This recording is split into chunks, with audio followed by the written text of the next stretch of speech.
So what's going on, people? Happy afternoon. Hope you're having a fantastic morning on this Take Action Tuesday.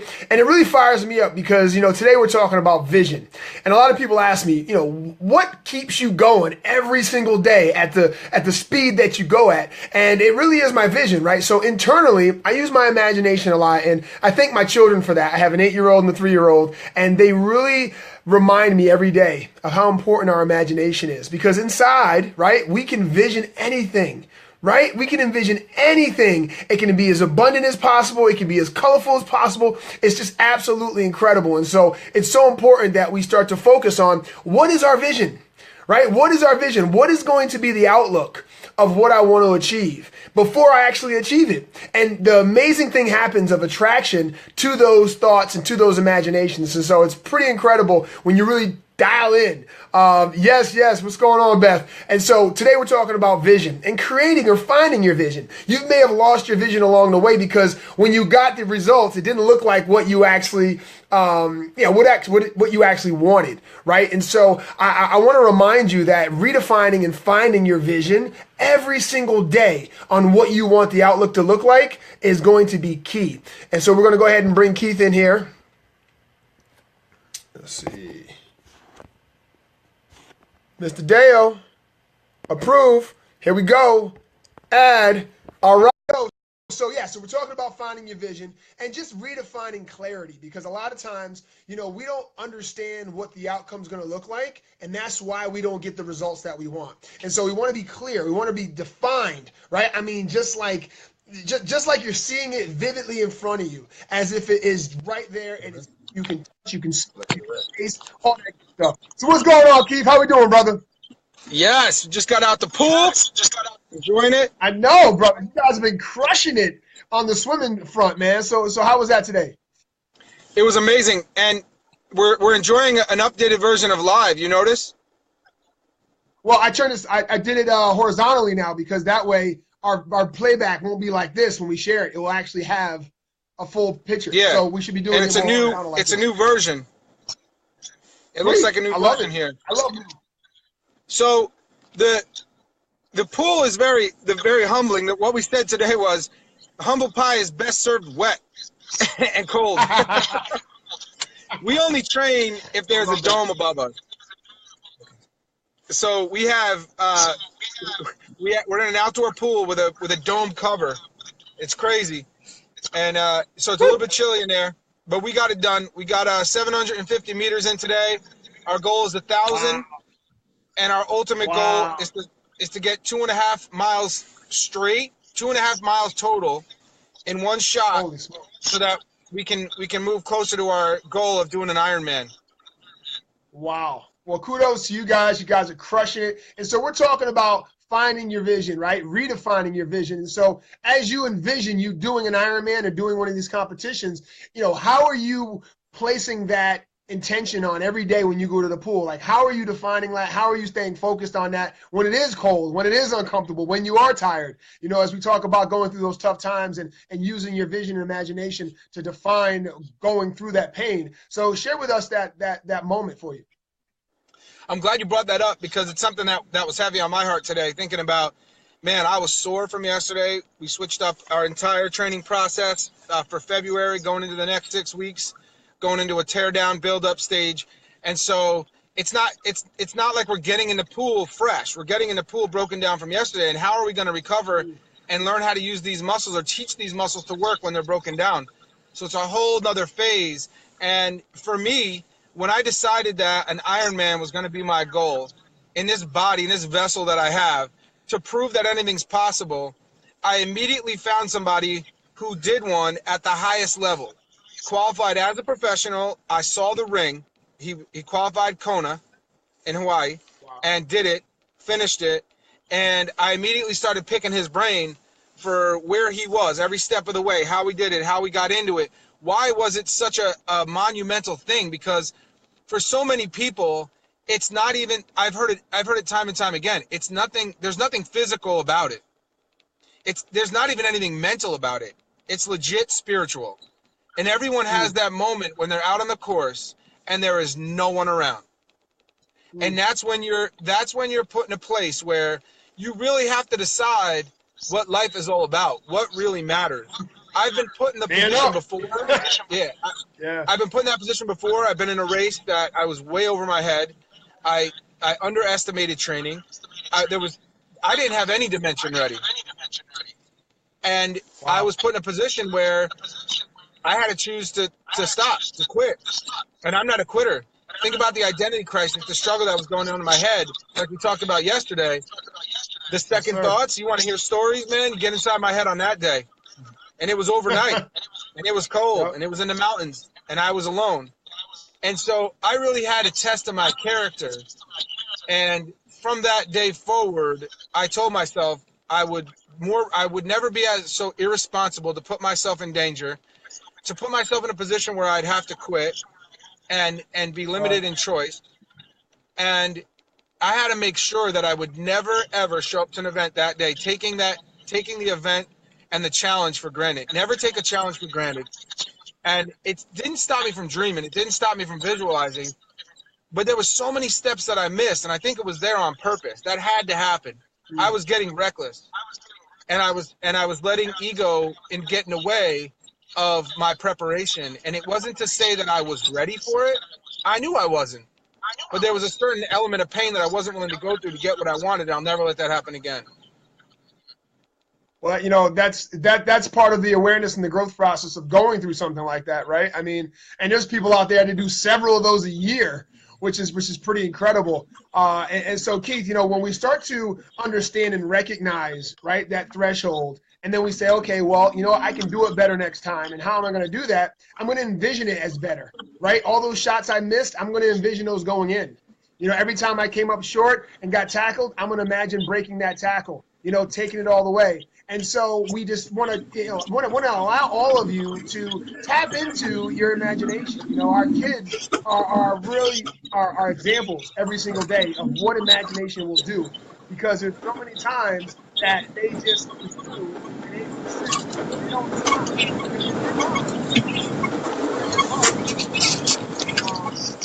In their heart and in their mind, it becomes one of those things that they just happen. And they're not going to stop until as we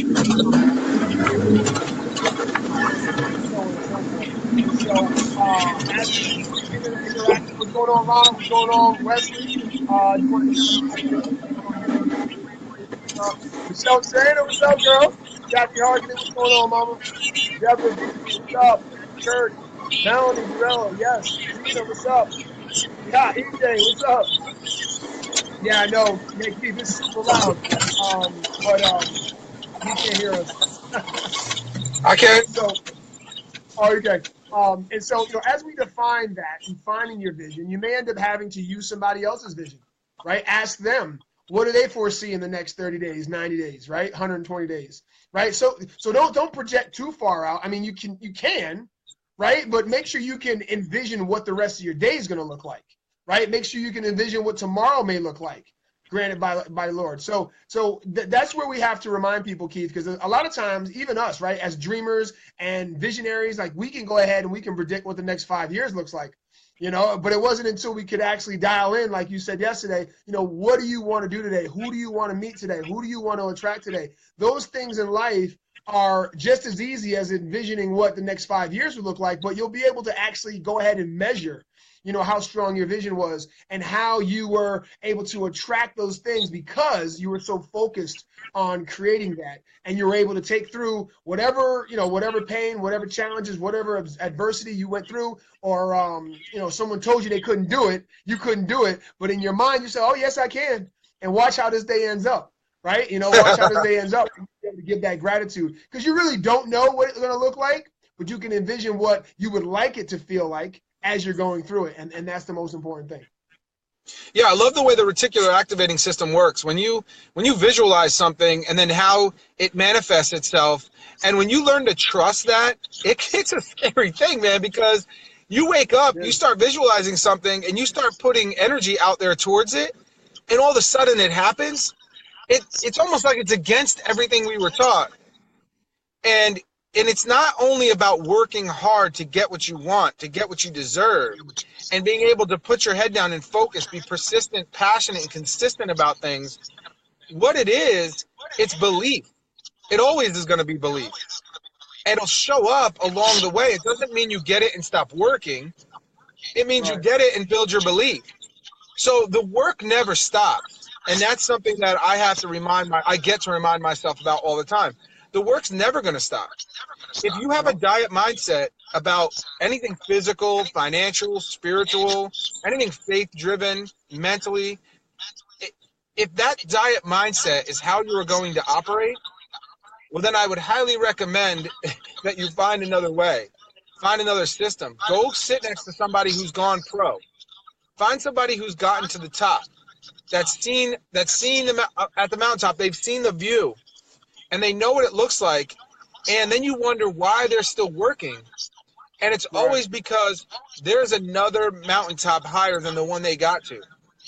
In a physical standpoint, even the people that have been to the highest peaks in the world, they still climb.